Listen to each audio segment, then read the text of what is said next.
My brother passed on the 22nd.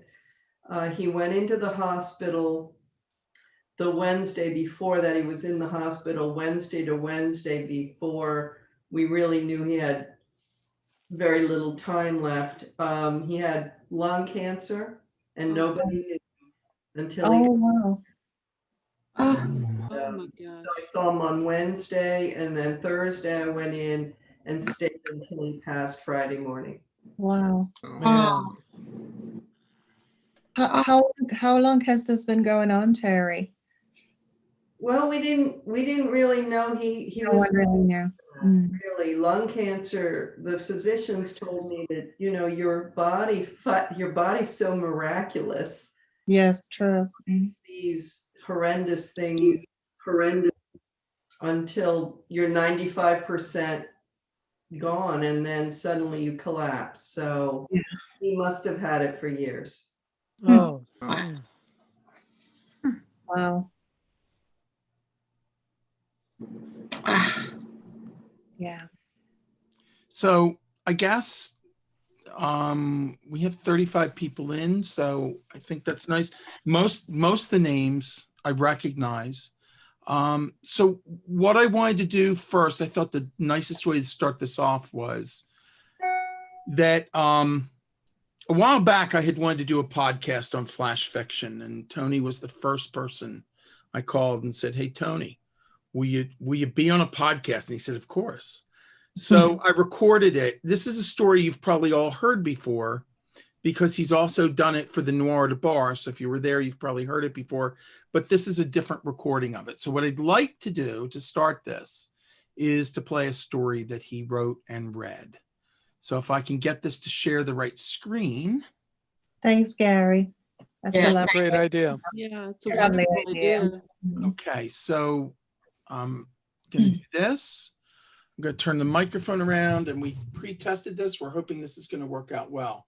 This is Tony reading 3 or 4 years ago, one of his stories. Mhm. The snow reflects the moonlight and the sound of my boots.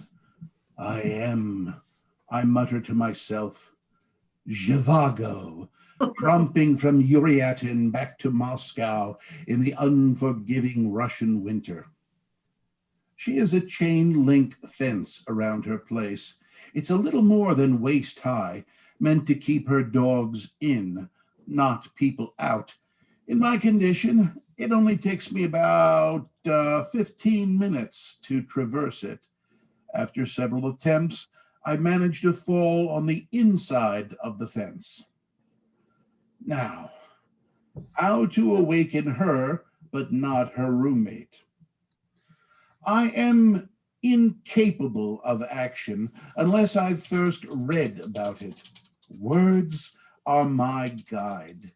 In stories with similar situations, the protagonist usually hurls something at a bedroom window to wake up the occupant. For instance, in Brady Udall's story, Night Raid, the protagonist tears a tar shingle off of a doghouse and throws it like a frisbee at a window.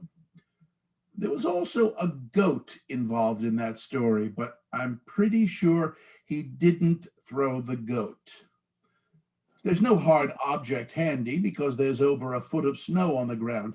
It takes me a few minutes to realize I can use the snow. I gather up a snowball and pitch it at her bedroom window. I have to hit her window 3 times before a light comes on. I'm not going to tell you how many snowballs it took for me to hit that target thrice.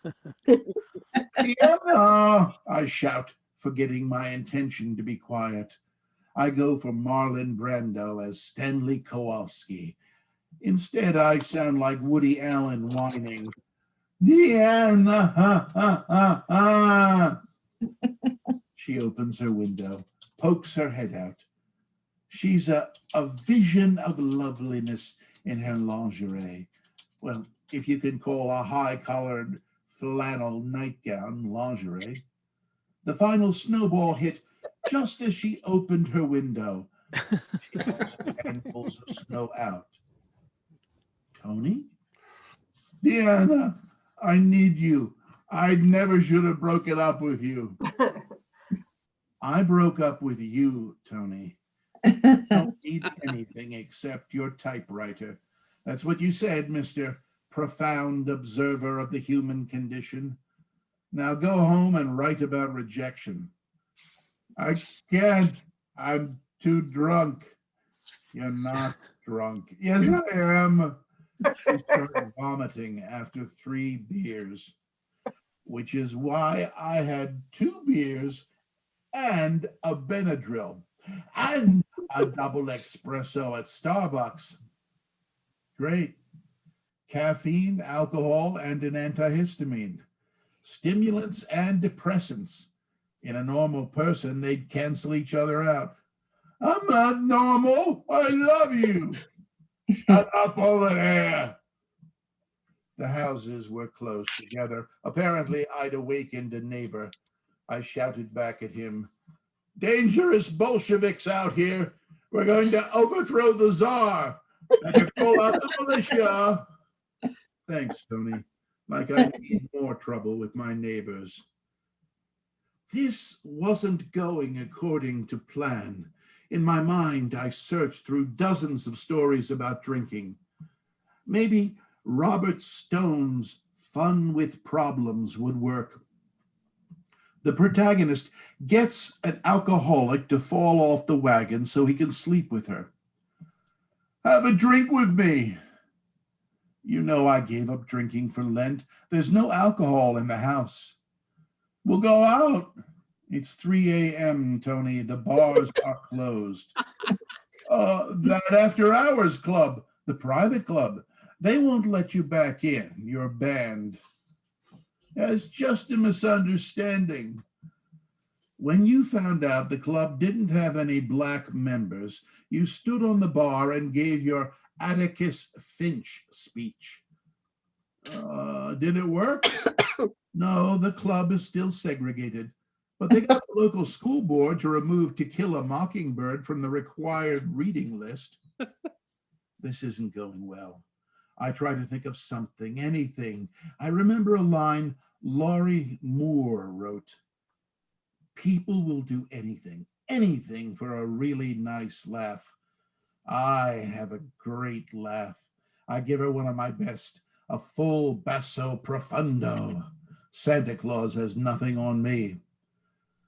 My laugh has the usual effect. It awakens every dog in the neighborhood. Anna's dogs, slugabeds though they are, can't ignore this. Better start running, Deanna says as she closes the window. It's fortunate that I'm wearing a winter coat with thick insulation. I lose some of the left sleeve to a ferocious beagle before I tumble back over the fence. On the way over, my face scrapes against something. Then I'm lying face down in the snow, bleeding from a small scrape. I search for literary precedent.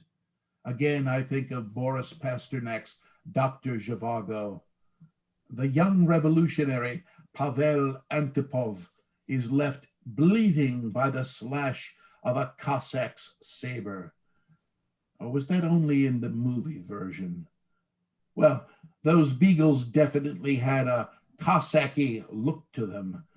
I rise unsteadily. I'm filled with the desire to write.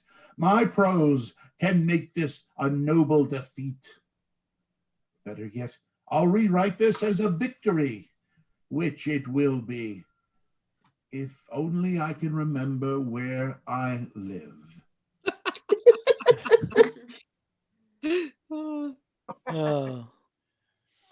So Tony told us that he tried and tried.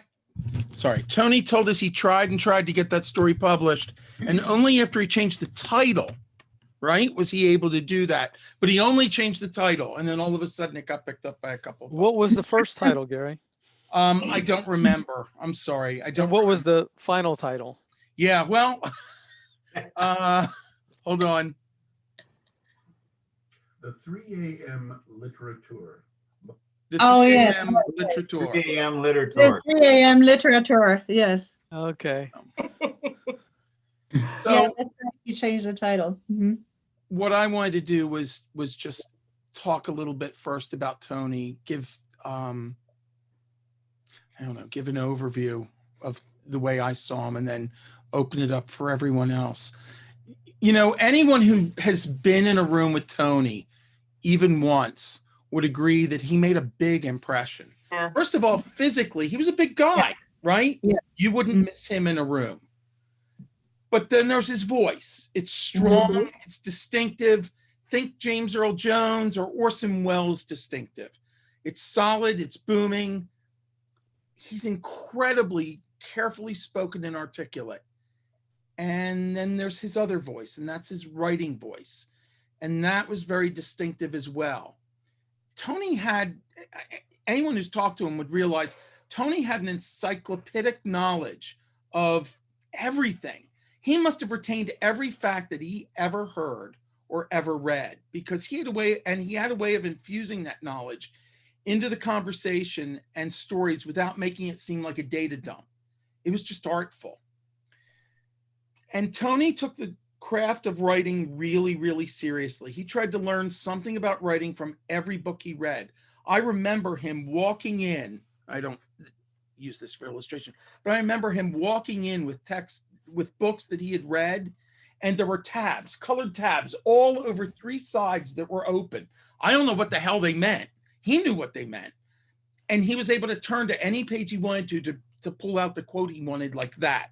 He knew what they were for.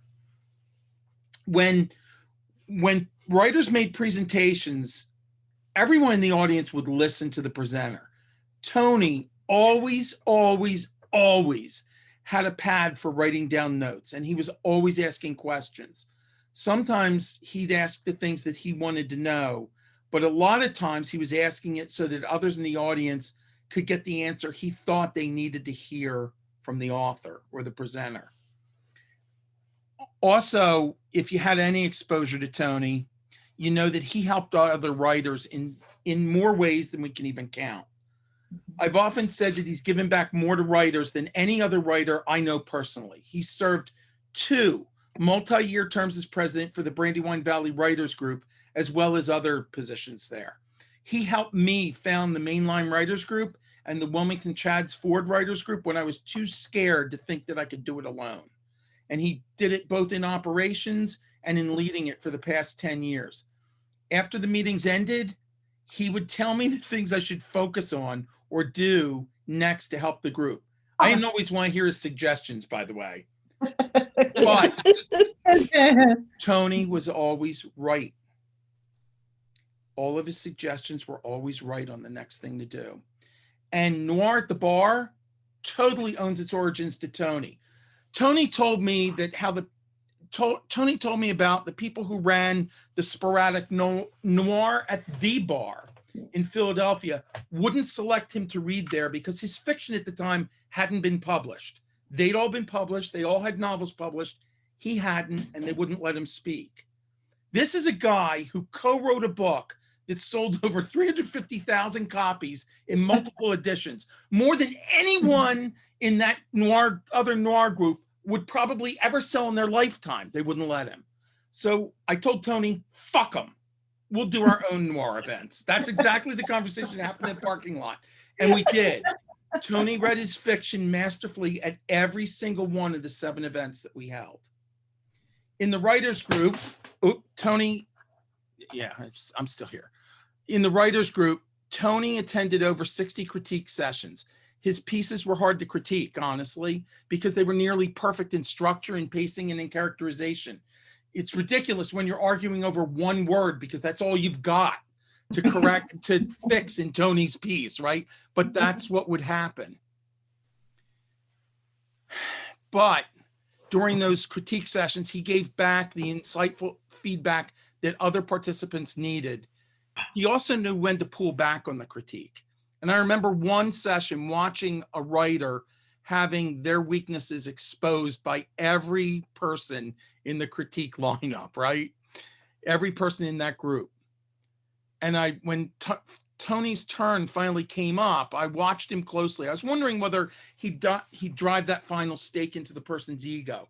He didn't. Instead, he offered a few spelling observations and left it at that.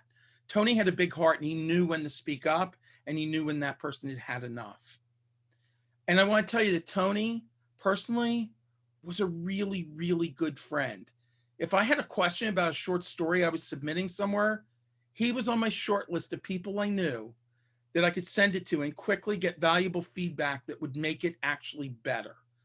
A good job remark from Tony was a banner to be bragged about and waved overhead for everyone to see. Tony also, I'm not sure if all of you know this, but Tony helped other people publish their books. He volunteered to edit Gary Bueller's book, which we finished and published just months before Gary passed away. He edited my first book. I looked forward to sharing our ride to the various writers groups meetings and the conversations on every topic that you can imagine. It deepened our friendship and it covered everything. If I do have one disappointment in Tony, and I tell you I do, it's the fact that he never got around to publishing a book of his own short stories. I hacked at him and hacked at him, but I couldn't get him to move on that. That's my one disappointment in Tony, that other people can't read how masterful those stories are in a collection.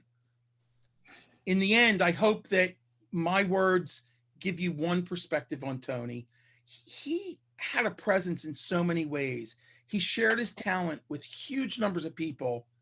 And I want to say that the writers groups in this area exist because of him and will bear his influence for years and years to come because he's just embedded in it. Our writing community is lucky to have Count Tony as one of us. So I was hoping now that some of you would want to share your stories of Tony, either your experiences or your thoughts of who he was or whatever you want to do. Terry, would you want to start? Well, before we do that, I just want to, I don't know if it's appropriate at a memoriam to applaud, but I applaud your piece, Gary. And That's very sweet. It's a wonderful expression of Tony, and we all of us who knew him know, that every word is really well said and said with love. And I appreciate hearing it come from you, and really appreciate you playing that clip of his too. Thanks. He was a really, really good man. Oh, they played the clip. I think I missed it.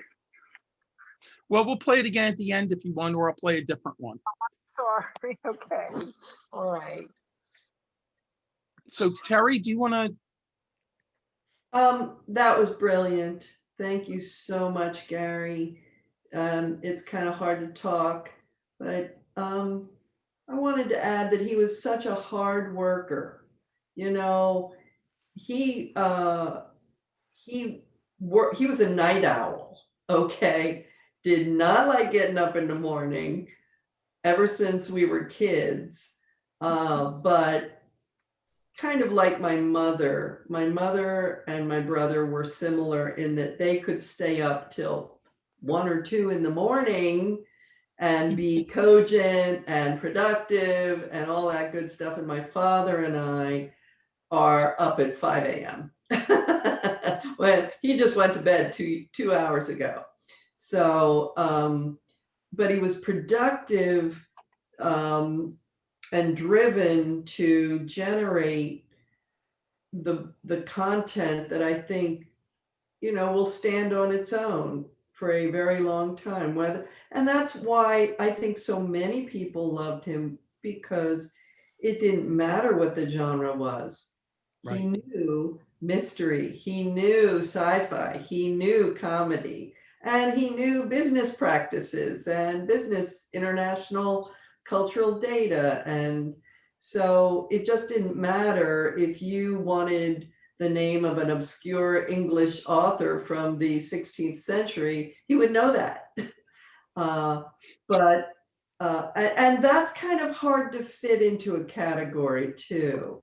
A lot of people do research and they get in a niche, and he didn't have a niche. So I just appreciate that he could touch all of you with his broad knowledge base, I guess. A day job? Hey guys, Did he have a day job? Not, Can you shut the door, please? he liked writing, so he had tons of writing gigs over the years that, were across different environments. The last day job he had, I think, was it at Pepper's Music, the publishers of music in Paoli. Yeah, he sold, and he was in sales. Hmm. He did sales over the phone because of his voice, he was Mhm. he understood motivational aspects of different people. Why would you buy this Bach, whatever? And he could figure that out, and he penetrated a lot of markets that way. Yeah.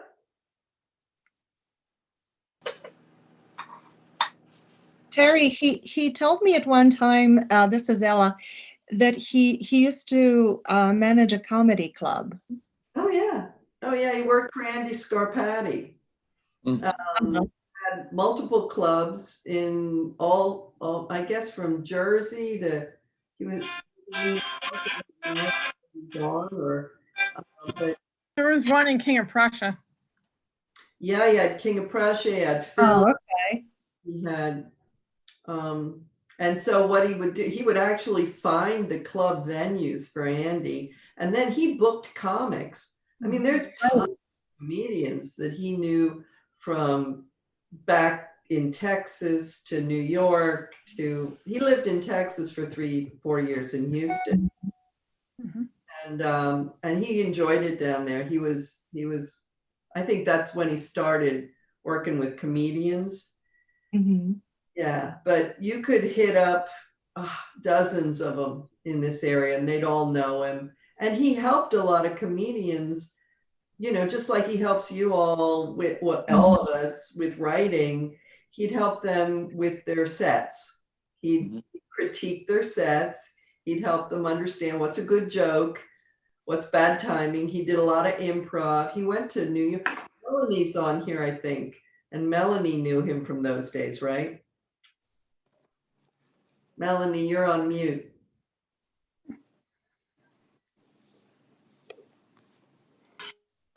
Okay. I think he said he wrote jokes for Johnny Carson.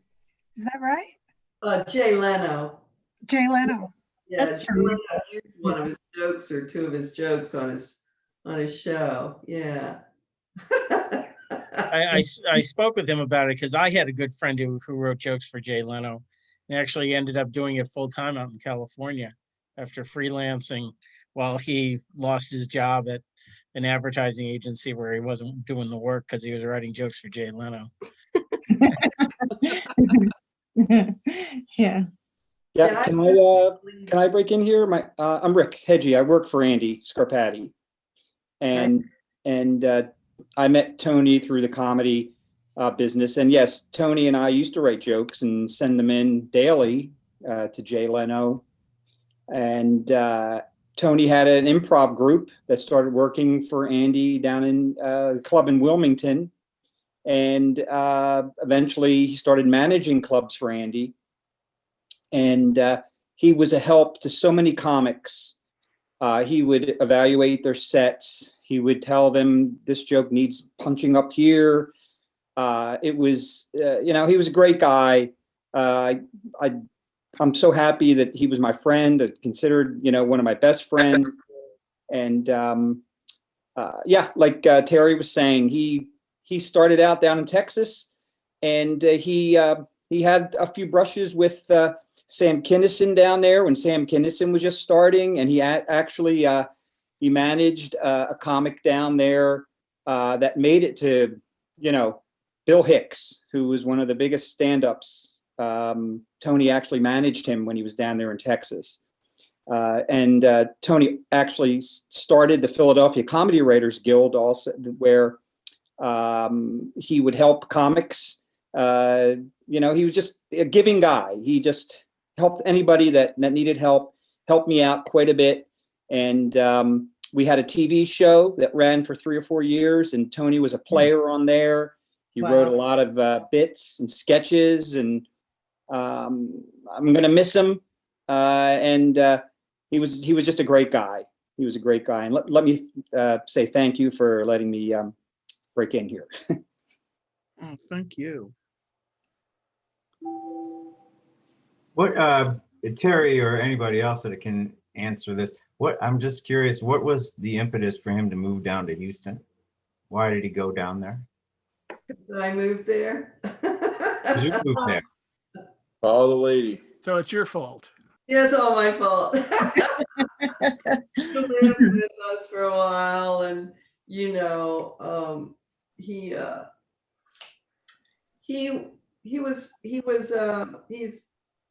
doesn't look like maybe he does to you, look like a big family guy, but he never got married, he never had kids, but he would have been a great, he loved my daughters very much. Mm. And they kept every card he ever sent them, because did you ever get a card from my brother? They're awesome cards. Like the kind that would open up and then a tree springs out of it or something. Yeah. So he moved down. I moved in 83. He moved down, maybe 81. Stayed till 84, 85. And like Rick says, he managed a bar down there for a while as a sideline to other stuff he did, but he understood everything, how to run that business, from the making of the drinks to the booking of the acts to everything. So then and we both came from our parents are musicians. Mom and dad both taught voice. Mom and dad both taught at Westchester University, but then they made a rule that husband and wife couldn't teach in the same department. Dad became the choir director at Haverford High School. And he was there for a long time. So we saw mom and dad perform. We were little, and it was kind of embarrassing when you're tiny and you're in church and your parents are singing and the whole freaking church turns around and looks. So mom was a soprano, dad was a tenor. And so I don't think my brother or I had any fear of standing up in front of a crowd, because that's what everybody did, isn't it? So he was always drawn to the arts, always drawn to theater and improv and writing and music and all of it. So talented. Very. So talented. Something we haven't talked about that Tony was really good at was actually the business of writing. I mean, I know I lived in fear of his asking me, well, what have you got out? And I know for me,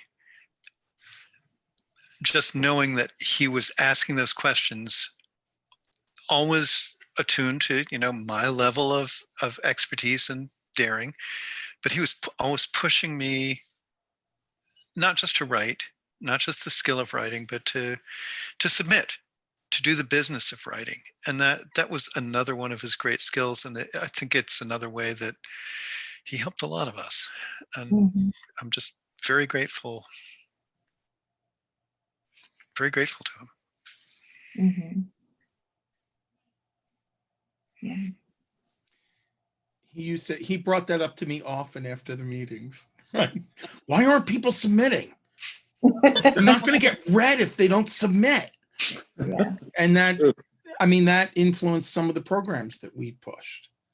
Was specifically because I was listening to Tony and said, okay, then what you're telling me is we need to teach people that, or we need to teach them presentation skills. And that's the reason, part of the reason why we started doing stand-up readings.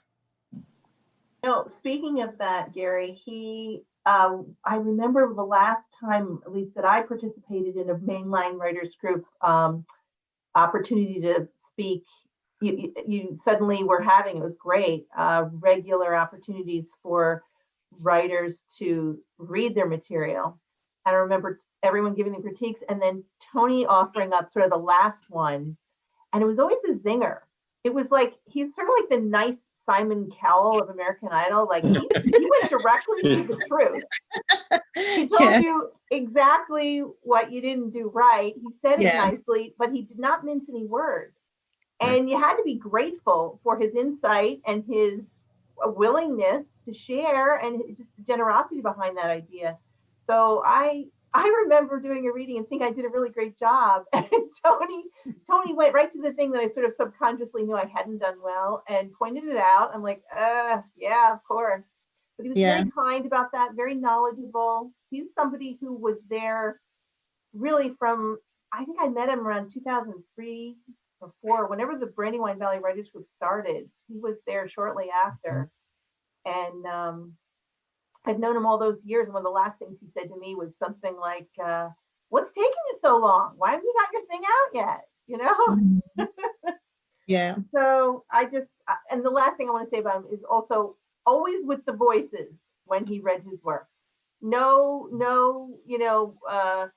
skimping on offering up really cool voices, lots of different voices. So I love Tony, and it's really hard to imagine he's gone so suddenly. So. Can I say something that dovetails off what Jane just said? I went to whatever the name of it was at the time, Wilmington Writers Group, when it was at Round Robin. And I had no idea what this critique group was about, except I brought my however many pages all typed out like it was supposed to be. And then it went, and now you will read from your, and I'm like, what? I'm not reading. I mean, I just remember sweat on my hands and my face, and Tony was in my group and he offered to read it. And I'm like, yes, how great. Not only will this man read it, but he sounds like he just came from a Shakespeare in the Park group or something. Like he's obviously straight from the theater. This is so great. So he read it. Voice, and then, when you hear your stuff read, you're like, uh-oh. This is, I mean, it's yay for him because there was accents and stuff like that. But different people are coming up with stuff. And I just thought of Tony recently because I'm in another writers group, and there's two people, it's a lot of beginners, I'll say that. And I thought to myself, what would Tony do? Because I cannot, Tony was so kind in his critique, so kind. He came up with just an excellent way. He didn't shirk his duty, but he said it in such a nice way. He said, instead of doing what my first knee-jerk reaction, which is, start for sentence number 1, this, pick. He just said, make shorter sentences.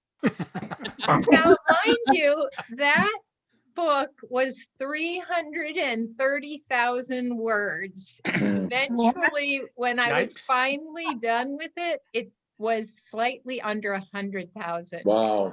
When he said, make shorter sentences, he was compiling a lot of critique in one sentence. And I thought, God bless him, because if he had picked out every single thing I was doing, I would have just gone, oh, how embarrassing. I'm never going back.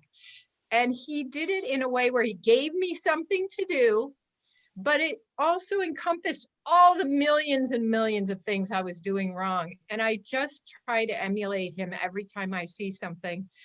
And then I will also say, Tony is one of few people in the group who actually went on and did reviews for me on Amazon. And the other thing is that when we would split into groups and Tony was in a different group, he did not want to be reading yours when it was Tony's turn, because it would just be like your voice tapers off into nothing. Everyone's heads turn. His voice just commanded the room, and you might as well just all put your thing down while he's reading. I just, dearly, dearly miss him. I know I was just, another person in a group, but for him to be such a influence, just a wonderful, wonderful. I think about him all the time.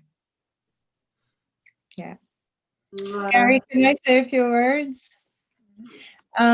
So my relationship with Tony started with fear. I was terrified of him when I first saw him. And it was compounded by the fact that I think it was a reading, and I had the misfortune of following Tony in my reading, which was an incredibly difficult act to follow on any occasion. But I also made the mistake of picking a story that just didn't quite fit with the mood of the room. And I was just really disappointed in myself and thinking, oh my goodness, I'll never amount to anything. I had one of those, downward spirals as writers sometimes have. And I was sitting at a table next to Tony, and he gave me a tip or two, which of course were exactly right, but that put me even more into the downward spiral. And so I went home and I made a decision that I was never going to write again, ever. But the following morning, I made a different decision. And actually, I think I talked to you, Gary, briefly. And I decided that I was going to reach out to Tony and see if he would be willing to share his experience and any tips for reading to the group, because he was so good at it. And he said, sure. And we met in a cafe somewhere in Westchester. I can't remember which one. And he brought a file folder full of articles and tips, and he printed a guide for me to follow, and he explained everything. And then we just talked, and we spent, I would say, a good 2 hours or so just chatting. And I kind of got to understand what he was about, and my fear dissipated, and we have become really good friends. And he would check in with me because my mom was not doing very well at the time, and I know he lived with your dad, Terry, and his dad, of course. And we would just always check in with each other. And then when finally, my first story was published, Gary was the first person who shared it on his Facebook page and on his Twitter page with a recommendation. And that was very moving for me. And to have this come from Tony was something I'll never forget. I'll miss him dearly. In fact, when I signed on today, I was kind of looking at the faces thinking, wonder if Tony's going to be here. Mhm. It's one of those people. I'll miss him very much. Thank you. He is here. Yeah, sure. Can I throw something in, Gary? Or all of you? Greg Frost. Mary Jones is also on here someplace in one of these boxes. And we all know the both of you. And you all know the both of us. We run the Writers Coffee House in Wayne, and Tony was a fixture of the Writers Coffee House that we ran, and he was also invariably the last person to show up for every coffee house. So, and Mary, I think will attest to this. I'm not making this up. We would think, he's not coming this time, and you kind of. So the first 10 minutes, you're kind of, everybody's introducing themselves and talking about what they've got going on. And you're thinking, is he going to show up? Is he going to, and invariably he showed up. And it wasn't sort of until Tony was in the room that it was okay. Now we're really actually having a coffee house. Okay, we can, go ahead with it. But the thing is, relative to a lot of what a number of you have said is the fact that in giving people advice, in giving people feedback, the thing about Tony was he was a gentleman. He was an Absolutely. extraordinary gentleman. You know, the stuff was dead on. It was always wonderful advice, but it was always given to people in such a way that it was just, I don't know, it was decent. It was so generous. And that's something you can't invent. And I am still shocked at the idea that we're going to have another coffee house eventually when COVID allows us to in real life. And we're still going to be looking for him to walk in because it's just the way it works at the coffee house. Yeah. Anyway, thanks.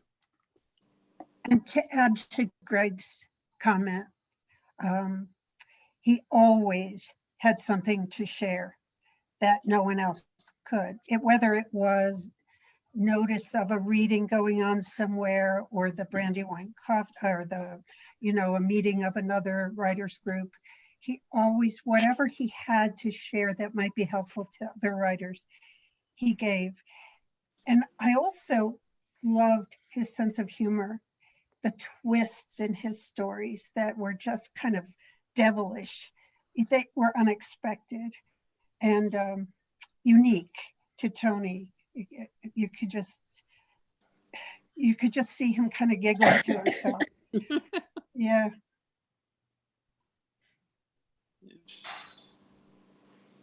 If I could just add on, Tony was the first person I met when I came to the Mainline Writers Group.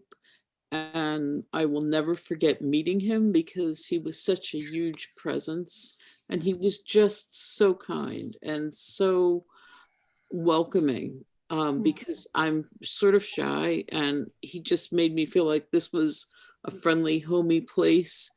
And later on, I was in a critique group with him that Paul Popeil had started. And I remember Tony in his little folders, and he would always hand the pages back and they'd be in a special little folder, and he'd have such wonderful comments, always helpful. And once I was published and I had to start speaking, he was the first person who came up to me and said, okay, now when you have to get up on stage, this is how you do it. And he walked me through it and was like, you don't have to be afraid. This is what you do. It'll make it easier.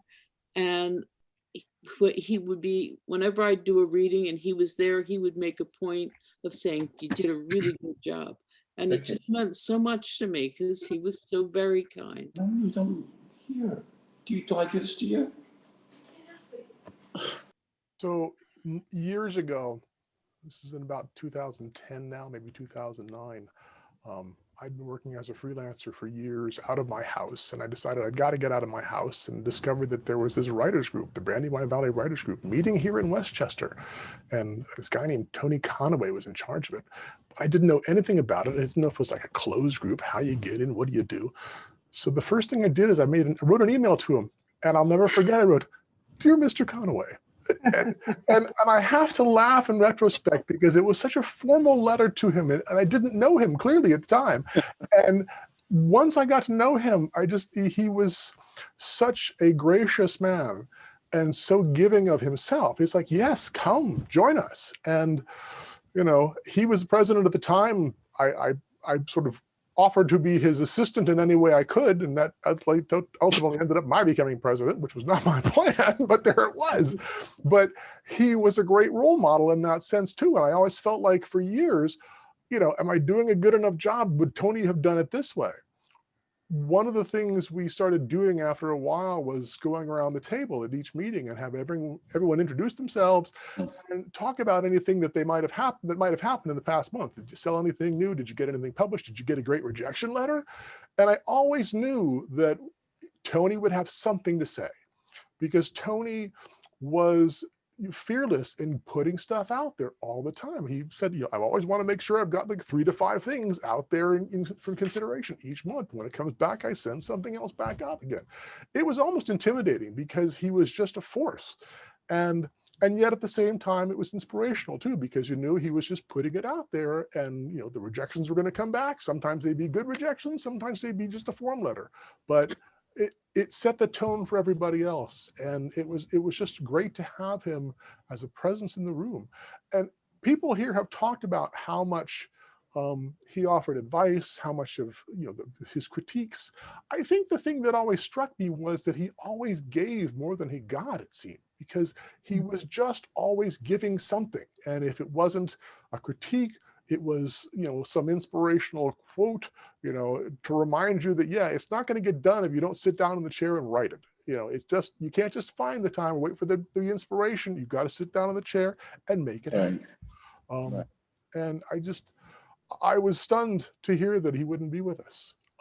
It's unimaginable to me to think that presence, that voice, that gift that he brought to everything he did is not there in the same way now. I mean, I think he'll always be with us, but that presence was not something you could miss. I have a little story. It's not much because I didn't, my biggest regret is that I didn't get to know him better, because I always wanted to do that.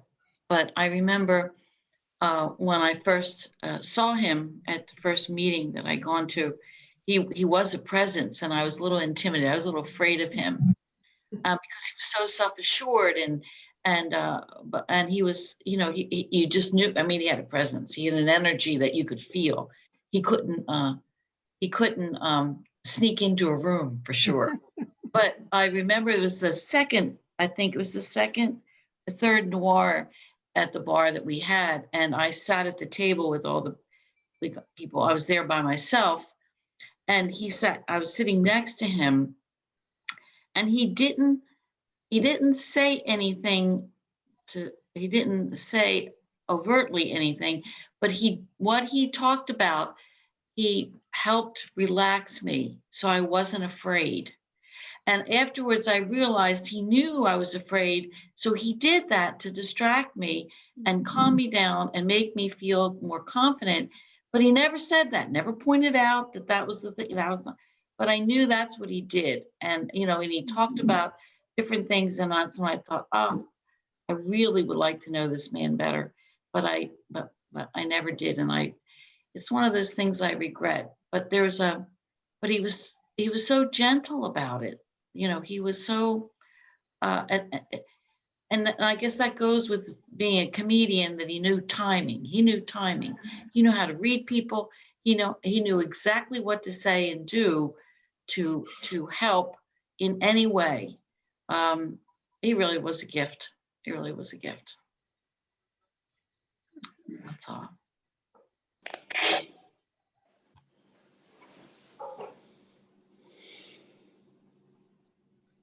I'll say, like Sarah, when I walked into the mainline writers group, not knowing anybody, I think Gary welcomed me, and then Tony was just such a big presence there, and I immediately felt at home. Like I was like, oh, I'm coming back, and because I think when it's like in high school, if you get invited to sit at the cool kids table and like Tony being nice to you, you felt like, oh, I'm in. This, you were in with the cool kids, because Tony was just so welcoming, and I think he took it.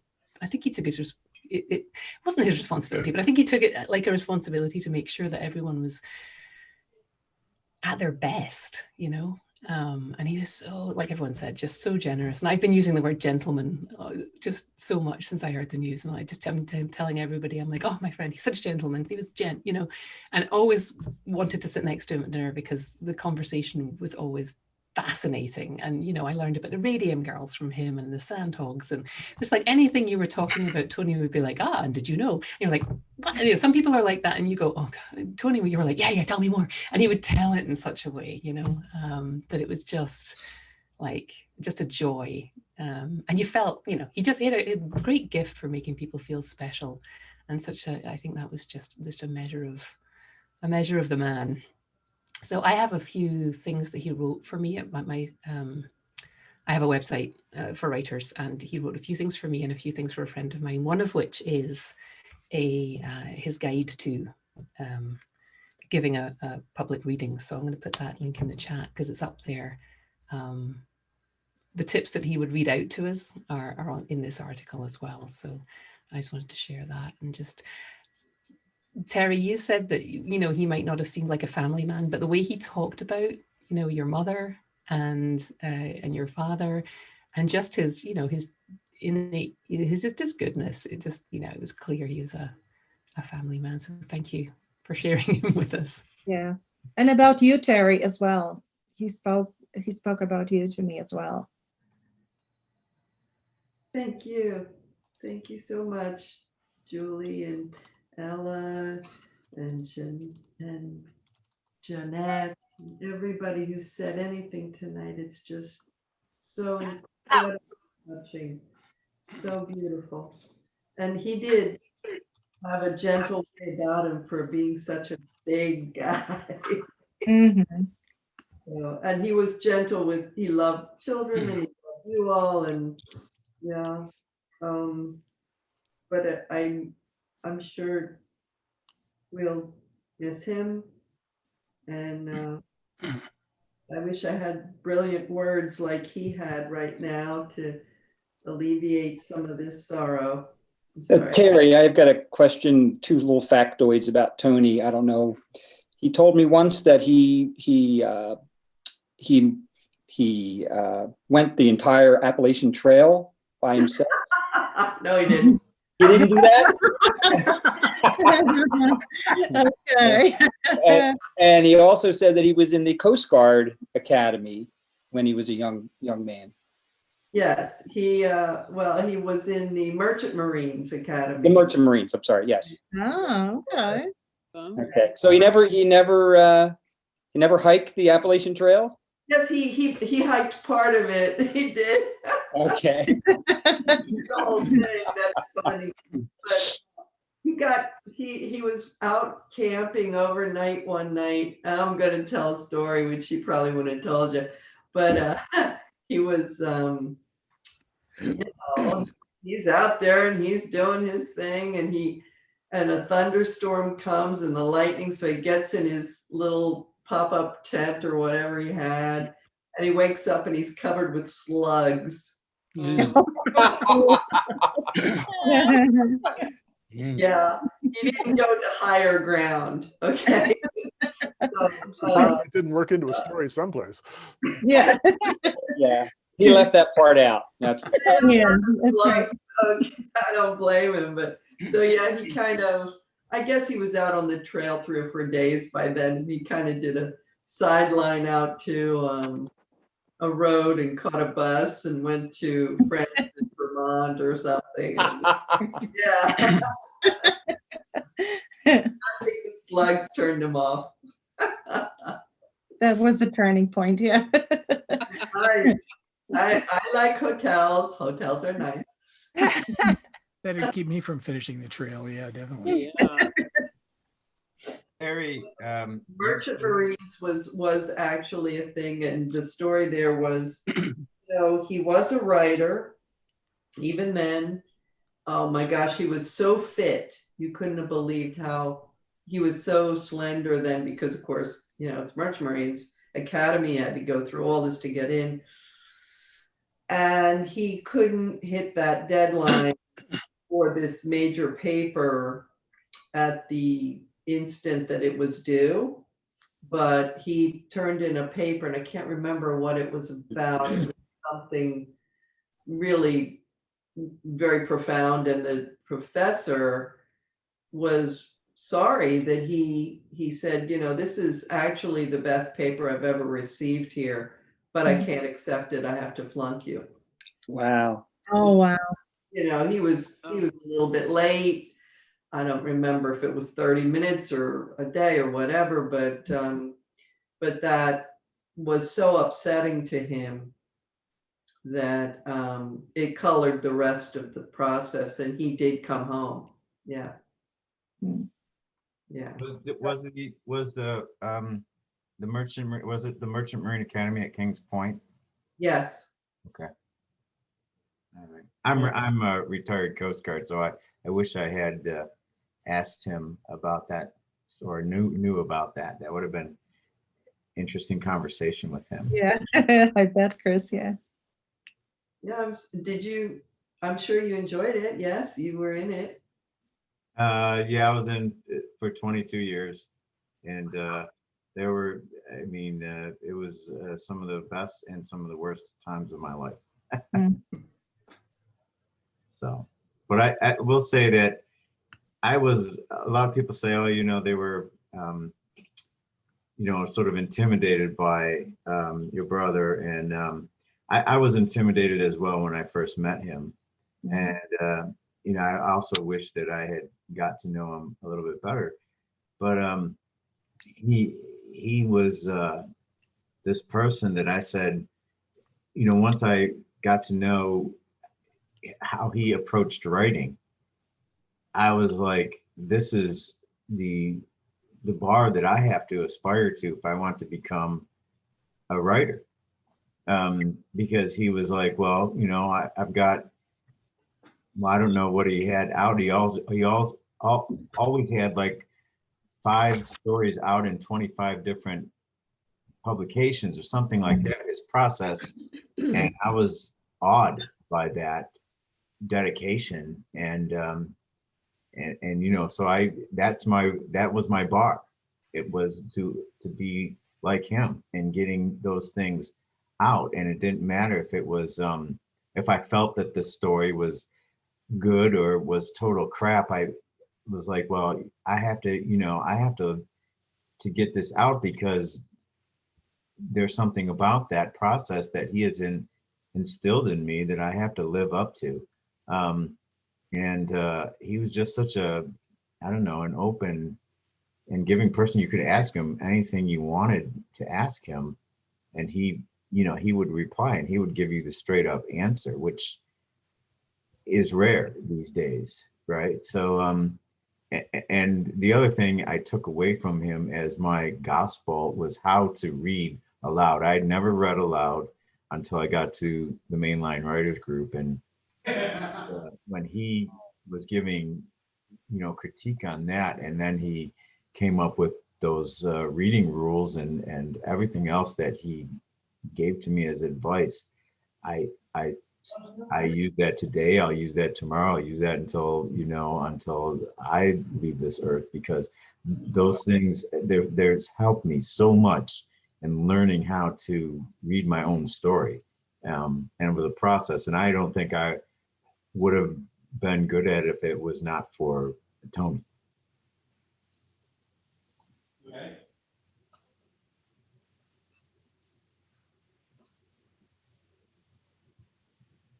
I do remember meeting Tony. My experience with Tony was limited to coffee houses. And I think there was one time at some event somewhere that we bumped into each other as well.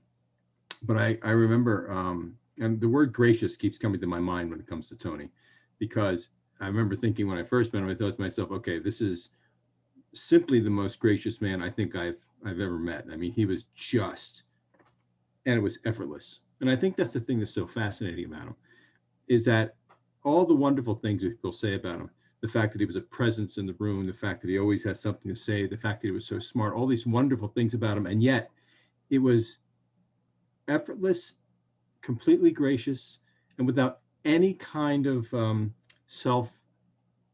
not awareness. He's very self-aware, but there's nothing about it that was anything other than just natural and easy.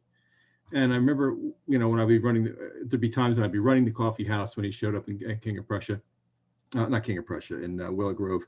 And it was always nice to have him in the room, because of course, having a resource like Tony in a room when you have 40, 50 people in the room to sort of chime in and talk about different things is such a gift. And I think that's kind of the thing that always strikes me. He was always a gift. He was always wonderful to have there. It was always great to see him.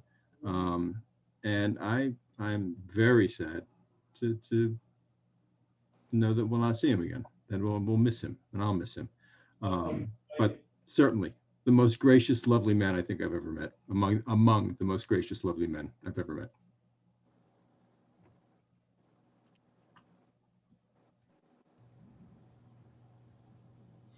Does anyone else have anything you want to, a story you want to convey, or?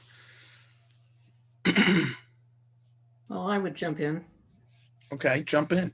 Okay, I didn't get to spend that much time with him, but he edited one of my books, and he was really wonderful. Apparently, I have some issues with quotation marks and their placement, and he was very kind and didn't beat me over the head with it, but kept it, when enforcing it. And he gave me a lot of good tips for sort of rearranging the content to make it stronger. And he had this odd thing that he and I got involved with. I'm a Texan.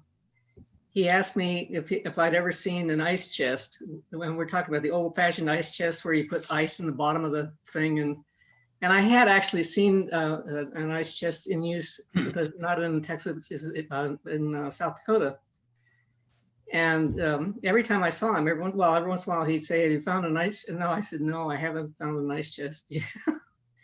It was an odd thing, but we connected so quickly. I never went through the scare thing with him, although I noticed that when we were all good at the beginning of meetings, we would all say, what you're doing, and have you had rejections or this or that. We'd all talk in a quiet tone, and then Tony would come in, "Oh yeah," and I can't remember the phrase, but it was always something about bow down. It was his book that had sold so well. And I still can't remember the phrase, the title of the book, but he was always volumes. He was like a broadcaster.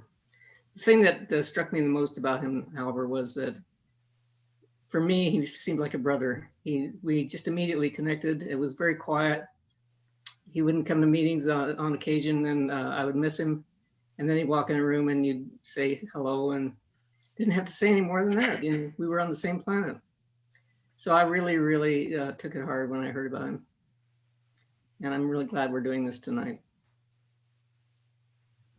Martha, thank you so much for that, because I think he told me about you. He told me that he knew somebody with the ice chest, and that, he loved history.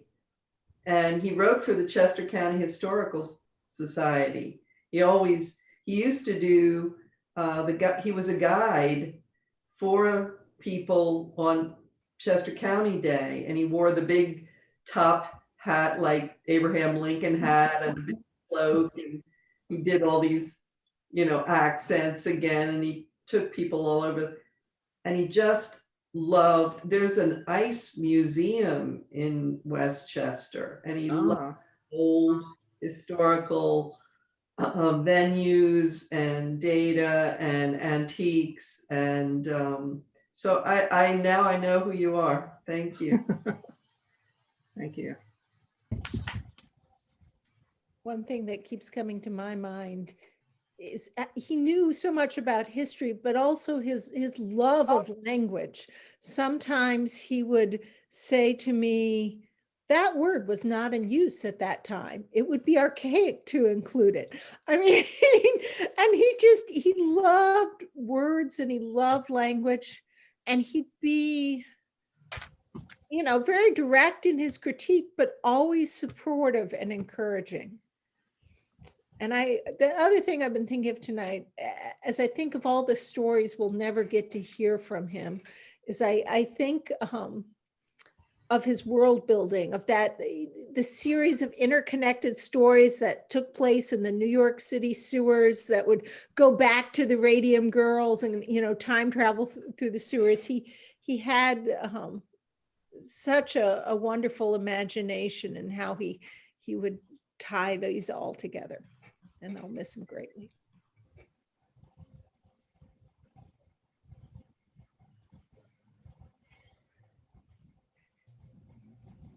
Does anyone else have anything that you want to share? I will just say that I reached out to a number of writers whose paths I know have crossed with Tony's over the years. Keith is here with us tonight. Greg is here. Mary was here. I reached out to Jonathan Mayberry. I reached out to a whole bunch of people, and everybody was shocked. And I think the thing that struck me was everyone wrote back, what a lovely man he was. And that was just the initial response. And I think that kind of sums it up. He was just a lovely man. And that's a very high compliment that you don't often hear.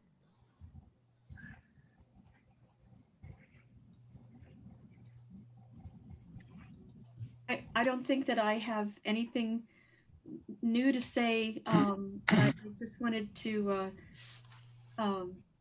say how sorry I am to Terry and your father, and of course how much he will be missed. And I remember when I first met him, he was intimidating.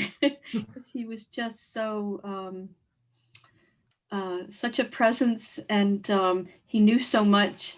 But as through the years, when I got to talk with him, and he would critique my work or readings, and every time he would sit beside me, he was so gentle and so kind.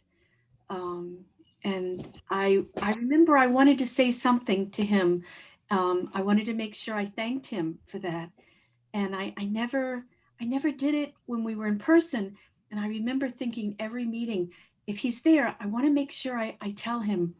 And 2 months ago, at one of our meetings, Zoom meetings, he was there. And I got up the courage to say, you know, Tony, I want to tell you, you know, you've been so kind to me, and I want to thank you for what you did. And I'm so glad I said that, because that was the last meeting that he was in, that I was in.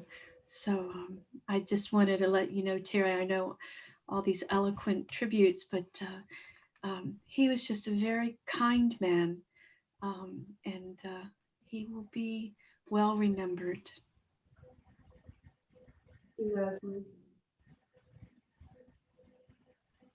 I don't have much to add. It's been really wonderful to hear everybody's sentiments. I'll just say one more thing, which is what I think he would want. Write, all of us, write, and send it out. Yes. Yes. When it comes back, Well send done. it out again. Yeah. Yes. Well done. Yeah. Tony made rejection fashionable. Maybe in critique, you read about a certain gentleman sitting at the bar with a powerful voice and a commanding presence. Well, maybe somebody will recognize him in your story. Uh-huh. Yeah. Yeah. Yeah. You would make a great character, that is for sure. That's for sure. No place more fitting for him to show up. Yeah. That's right. Yes. Can I just say thank you all so much, and if you ever want to keep in touch, please feel free. I'm Terry McCarthy at Get Customs and getcustoms.com, and my family just thanks you so much, and we love you all, and we loved him, and he's watching. He's getting a kick out of it. Oh, he's watching. Oh, yeah. Yeah. And sincere condolences, Terry, to your entire family. Yeah. Yeah, he was a great guy. Mhm. And maybe the final lesson out of all this is that, you know, people don't always recognize what their own legacy is. Mm. And so I hope that each of you realizes that Tony was an amazing guy, right? But you're all amazing people, and you're all touching people every day in this way. You're touching someone else. And I hope that you realize that in times when things are not going well, or you're not achieving what you think you want to achieve, and that you realize that you're affecting other people that way as well, and that you're able to take that and remember that. Because I don't know what Tony would have thought his legacy was, right? We didn't get to ask him that. And he's probably way too modest to tell us what it was or even realize how much it was. So I hope each of you takes that away from this as well, is that your legacy is the people you touch and what you do for them. Gary, from Tony, that was really well done, but you need to practice a little bit more so you don't get emotional.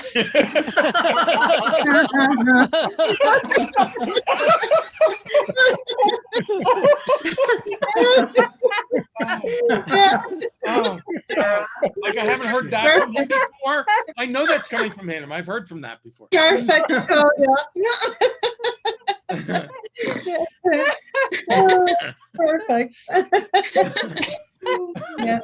Here's to Tony. That's good. Yeah. Thank you for organizing it, Gary. That's wonderful. Thank you. Pleasure. Absolutely. Thanks very much. Well done, you. sir. Thank you, Thank Gary, you. very much. For all of you. Thank you, Gary. Here's to the family. here's to Tony. Here's to Tony. Yeah, here's to Tony. God bless you. God bless him. Here's to Tony. Thank you. I hope to see you all on happier occasions. Yes. Okay. Thank you. Thank you, Gary. Bye, and bye, Thanks, Terry. Terry. Terry, if there's anything any of us can do, just reach out. We'll be happy to help. Absolutely. Bless you. Bye, Terry. Thank you. Thank Bye. you. Oh, Love you. Bye-bye. Bye. Nice. Bye. Good night. I turn this off. It's very difficult to figure out how to turn off. I know. Shut down the whole created computer. it created two screens for me here somehow. Just two? Just two. Hey, maybe it's the glasses, right? Oh, leave. Push the leave button. I'm leaving. Love you all. Bye all. I didn't push it, apparently. What happened?